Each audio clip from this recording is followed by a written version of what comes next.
Baik, Assalamualaikum warahmatullahi wabarakatuh. Salam kicamania. Jumpa lagi bersama kami Bujang Talang. Baik kawan-kawan, untuk video kali ini kami akan mengulas sekaligus menjawab pertanyaan dari rekan-rekan mengenai burung kutilang. Ada banyak pertanyaan yang akan kami ulas di sini ya kawan-kawan ya. Untuk itu ikutin terus videonya, jangan di skip ya kawan-kawan ya.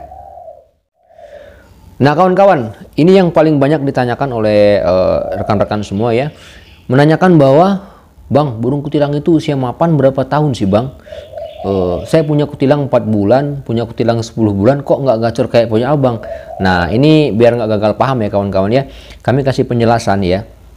Burung kutilang ya, itu baik dari muda hutan maupun dari tua hutan ya, terhitung itu dari usia kita meliharanya ya.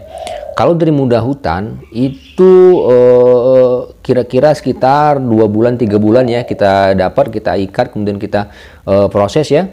Nah setelah itu kira-kira usia 4 bulan dan 5 bulan itu baru masuk tahap pelatihan ranting ya. Nah di video sebelumnya kami sampaikan bahwa kutilang yang berusia 4 bulan 5 bulan itu belum layak kalau misalnya kita bawa langsung memikat, belum ya. Nah makanya saya di video sebelumnya kita sediakan rantingan di depan rumah atau di sekitaran rumah. Kita buat ranting, tujuannya apa? Agar dia tidak asing dengan namanya rantingan ya kawan-kawan ya. Nanti dia situ akan belajar terbang sana, terbang sini, kemudian dia akan belajar menggaruda di sana. Artinya kalau kita punya burung kutilang di usia 4 bulan sampai 10 bulan itu sebenarnya masih tahap latihan kawan-kawan ya. Nah untuk burung kutilang usia mapan itu berada di kisaran usia 1,5 tahun lebih ya kawan-kawan ya. Artinya kalau kurang dari 1,5 tahun kita jangan galau dulu, jangan risau dulu. Itu masih dalam usia labil ya. Apalagi kalau misalnya kurang dari 10 bulan tadi itu masih tahap latihan. Jadi jangan kita samakan dengan kutilang yang udah usia 1,5 tahun ke atas ya kawan-kawan, jelas berbeda ya. Itu. Kemudian ada lagi pertanyaan kedua, Bang. Kenapa kok kutilang saya kalau di rumah gacor? Nah, ketika dia bawa mikat seakan-akan dia down, suka takut. Apa itu penyebabnya dan bagaimana solusinya? Nah, ini kalau kita menghendaki kutilang yang gacor ketika dia bawa mikat, itu tidak boleh kita meninggalkan 3 komponen tadi ya, bahan bagus, perawatan bagus, kemudian pelatihan bagus ya. Nah 3 komponen ini apabila sudah kita terapkan, kemudian usianya juga sudah mapan, nggak ada ceritanya dia nggak akan jadi kutilang gacor ya. Karena kemudian ada juga pertanyaan yang berikutnya, Bang, kenapa kok burung kutilang saya bulunya patah-patah, nggak mau rapi kayak punya abang? Nah ini ya, burung kutilang itu biasanya kenapa dia bulunya suka patah-patah ya, kemudian suka kucel, itu nggak rapi gitu. Itu juga sama, banyak faktornya ya kawan-kawan ya. Itu biasanya dia di kandang layangnya ataupun di sangkarnya dia suka giras ya, suka giras terbang sini, itu yang menyebabkan dia gagal mabung ya. Kemudian itu biasanya dia nggak cocok dari pur ya kawan-kawan, bisa jadi itu nggak cocok dari pur ya. Kemudian itu kurang jemur ya. Dan yang paling penting supaya bulunya rapi itu selalu sering dimandikan ya. Burung kutilang itu biasanya mandi sendiri, tapi ada kalanya kita semprot, kita mandikan ya, kita bersih, kita jemur sampai di benar-benar kering bulunya. Dan itu dilakukan tidak hanya sekali kawan-kawan, bisa 2 hari sekali atau bisa 3 hari sekali gitu.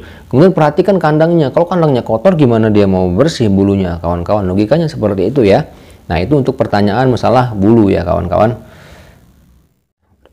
Kemudian ada lagi di kolom komentar yang menanyakan bahwa burung kutilang saya dia udah putus, mentalnya udah down, apakah itu bisa diperbaikin kembali?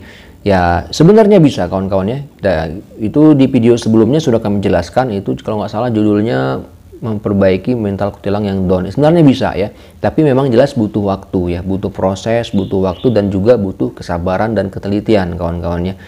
Burung kutilang yang mental down itu banyak penyebab ya, bisa jadi dia tersakitin oleh pemiliknya, bisa jadi dia tersakitin oleh predator, dan juga bisa jadi dia kalah ketika kita biarkan dia bertarung dan dikeroyok oleh kutilang liar. Itu yang menyebabkan dia down ya kawan-kawan ya. Nah jadi bagaimana cara menanggulanginya? Apakah bisa dia dikembalikan lagi seperti sedia kala? Bisa, tapi yaitu tadi butuh proses, butuh waktu, butuh ketelitian dan kesabaran. Di video sebelumnya ada caranya agar dia kembali normal ya.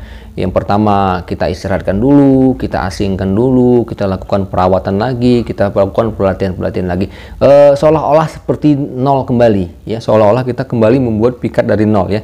Insya Allah dia nanti akan sedikit demi sedikit pelan-pelan akan kembali normal ya, walaupun nanti hasilnya tidak akan semaksimal sebelum dia down. Jadi itu ya kawan-kawan ya, pikat kutilang mental down, kalah bertarung, KO, itu bisa diperbaikin ya.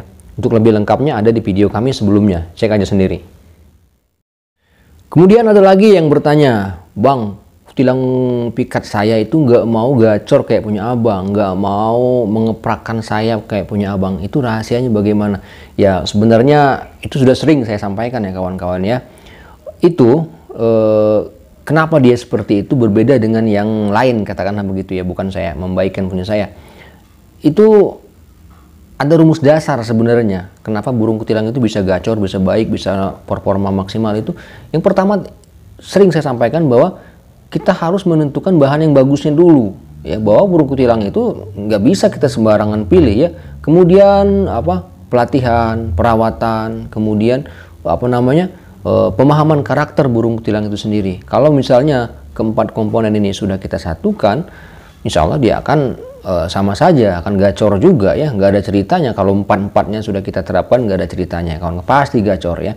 Makanya jangan salah pilih bahan, jangan sembarangan merawat, jangan sembarangan melatih, apalagi kalau dicengkram-cengkram kan akan lama nasibnya ya, kasihan lah gitu. Baik kawan-kawan, mungkin itu saja yang dapat saya sampaikan. Mudah-mudahan bermanfaat ya kawan-kawan ya. Sekali lagi, jika ada yang salah, ada yang kurang, itu murni dari diri saya pribadi, karena saya bukan suhu, saya juga masih tahap pembelajaran ya kawan-kawan ya. Lebih dan kurangnya saya ucapkan terima kasih. Wassalamualaikum warahmatullahi wabarakatuh. Salam kicau mania.